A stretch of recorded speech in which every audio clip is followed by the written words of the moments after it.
අයිබෝන් ළමයි අද අපි ඉකොනෝකේ YouTube නාලිකාවෙන් ඔයාලට කියලා දෙනවා ගොඩක් අයට අමාරු වෙච්ච පිරිවැයක් ටිකක් සුපිරියට ඇඳගෙන ලකුණු 4ක් ගොඩ දාගන්න විදිය.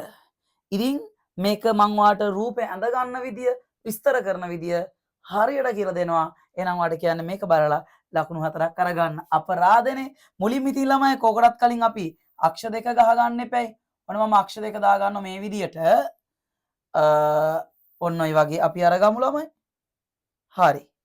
දැන් මම මේකෙදී පැහැදිලි කරන්න යන්නේ මෙන්න මේ කියන AVC, ATC, AFC සහ MC එකම ප්‍රස්ථාරයක ඇඳලා කොහොමද අපි පැහැදිලි කරන්නේ කියලා.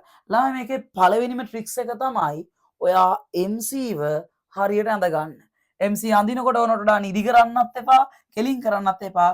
මෙන්න මේ විදියට ඔයාගේ MC එක ගත්තොත් ඔයාට පැහැදිලි කරන්න වඩා ලේසි. ඔන්න ඔය වගේ හැඩයක් අරගන්න. ඊට පස්සේ ළමයි AVC අඳිනකොට අවමෙ දෙන්න ඕන. මං ඉතින් වෙන පාටකින් ඔයාට අඳින්නම් බලා ගන්න පුළුවන් වෙන්න. AVC අවමෙ දෙන්න ඕන MC ට ඒක නියතයක්. නැත්නම් අඳින එක වැරදි. ඔන්න ඔය වගේ අඳ ගන්න ඕන ළමයි AVC ව. අවමෙ දෙන්න ඕන. හරි. ඊට පස්සේ මම ඇඳ ගන්නවා ATC ව. එයත් ළමයි MC ට අවමෙ දෙන්න ඕන. මෙන්න මේ විදිහට මම ඇඳ ගන්නවා. ඔන්න ඔය වගේ. ATC. හරි. තව අපිට අඳින්න තියෙන AFC විතරයි. ඉතින් එයා නම් මම නිකන් වෙන පාටින් ඇඳ ගන්න. එයා ළමයි මෙන්න මෙහෙම අඳින්න පුළුවන්. ඔන්න ඔය වගේ ඇඳ ගන්න AFC ව. දැන් ඔන්න ඔයාගේ රූපේ හරි. දැන් ඔයාට තියෙන මේක ලස්සනට විස්තර කරගන්න විදිය. හරිම ලේසි. මම මේක ඉංග්‍රීසි අකුරු වලින්ම කියන්නම්. පොඩ සිංහලෙන් කිව්වොත් MC කියන්නේ ආන්තික පිරිවැය, ATC සාමාන්‍ය මුළු පිරිවැය, AVC සාමාන්‍ය විචල්්‍ය පිරිවැය, AFC සාමාන්‍ය ස්ථාවර පිරිවැය. දැන් බලන්න මෙන්න ඉන්නවා ළමයි MC. මොකද වෙන්නේ? අඩු වෙලා වැඩි වෙනවා. මෙන්න ඉන්නවා ඊළඟට ළමයි ATC අඩු වෙලා වැඩි වෙනවා. AVC අඩු වෙලා වැඩි වෙනවා. U අකුරේ හැඩයක් ගන්න මං කියනවා. ආන්තික පිරිවැය, සාමාන්‍ය මුළු පිරිවැය, සාමාන්‍ය විචල්්‍ය පිරිවැය අඩු වෙලා වැඩි වෙනවා. U අකුරේ හැඩයක් ගන්නවා. සාමාන්‍ය ස්ථාවර පිරිවැය අඛණ්ඩව අඩු වෙනවා. සාමාන්‍ය ස්ථාවර පිරිවැය අඛණ්ඩව අඩු වෙනවා. හරි. දැන් මෙන්න මේ ටික බලන්න ළමයි.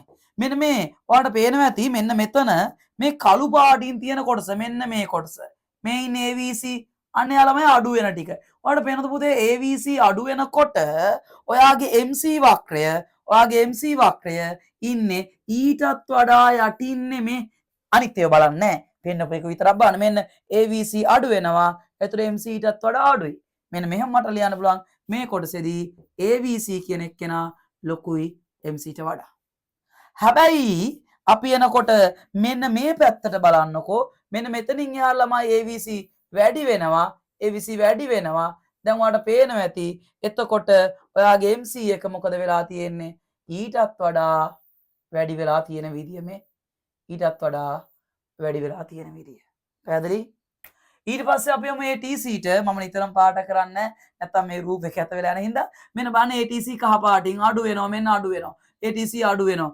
ATC අඩු වෙනකොට හොඳට බලන්න මේ පැත්ත මේ MC ඊට වඩා අඩුයි. MC ඊට වඩා අඩු වගේ. මෙන්න ATC වැඩි වෙන කොටස මෙන්න ATC වැඩි වෙනවා. එතකොට MC ඊටත් වඩා වැඩි වෙනවා. ඊටත් වඩා වැඩි වෙනවා. එහෙම කියන්න ඕන. ළමයි මෙන්න AVC ගේ අවම ලක්ෂය. මෙන්න ATC ගේ අවම ලක්ෂය. අවම ලක්ෂ්‍ය ඡේදනය කරගෙන MC වක්‍රය ඉහළට නගිනවා. පැහැදිලි. ඒ අවම ඡේදනය කරනවා කියන ළමයි AVC අවමේ AVC සමාන වෙනවා MC ට. ATC අවමේ ATC සමාන වෙනවා MC ට. ඊළඟට මෙන්න මේ ATC AVC අතර තියෙන පරතරය ඔයාලට පේනවා තමයි එන්නම අඩු වෙලා. එන්නම අඩු වෙලා. මොකද මේ දෙන්න අතර පරතරය තමයි ළමයි AFC. මේ රූපේ නම් චූට්ටක් වගේ වැඩි වගේ මේ හරිය. නමුත් ඔයා හරියට බැලුවොත් ඔයාගේ රූපේ හරියටම හරිනම් මෙන්න මේ වගේ පරතරයන් සමාන වීමක් වෙන්න ඕන. ඒ කියන්නේ ATC AVC අතර පරතරය AFC ට සමානයි. එයා නිමෝ වැඩි වෙන්න අඛණ්ඩව අඩු වෙනවා. ඒත් කවදාවත් තමයි මේ දෙන ඡේදනය වෙන්නේ නැහැ. මේ දෙන ඡේදනය වෙන්නේ නැහැ. මොකද AFC කෙනෙක් කෙනා බිඳුවක් වෙන්නේ නැති නිසා. හරියට මෙයා නිකන් ආදර සම්බන්ධයක් ඇතැරලා දාපු දුෂ්ටයෙක් වගේ. ATCට ඒ විශ්රයෙන් ලව් කරන්න ලං වෙන්න. හැබැයි උඹලට එකතු වෙන්න මම දෙන්නේ නැහැ. ඒක ෆොටෝ තියෙනවා. හරි නිකන් මම මේ කියලාමයි මෙන්න මේ දෙන්නේ එන්න ලං වෙනවා. නමුත් මේ දෙන ඡේදනය වෙන්නේ නැහැ. මොකද FC කෙනෙක් ඉන්න නිසා. අවසාන වශයෙන් ඉතින් කියන්න තියෙනවාට මෙන්න ළම AVC අඩු වෙනවා. AFCත් අඩු වෙනවා. එතකොට නම් ඉතින් ATC කොහොමත් අඩු වෙනවා. හැබැයි මෙහෙම එකක් තියෙනවා. AFC අඩු වෙනකොට පවා ATC වැඩි වෙන්න පුළුවන්. මොකද AFC අඩු වෙනකොට වඩා වැඩි වේගෙන් AVC වැඩි වුණොත් ඔන්න විභාගෙට ඔය විස්තරය ලියුවාම ආට ලකුණු 4ක් ගන්න පුළුවන්. ඔයාලට වෙනත් මොන හරි ප්‍රශ්න තියෙනවා අනිවාර්යෙන් පැහැදිලි කරන්න මම මේ වගේ පොඩි වීඩියෝ වලින් දිගටම ඔයා මේ ගැන දැනුවත් කරනවා. ආයිබෝවන්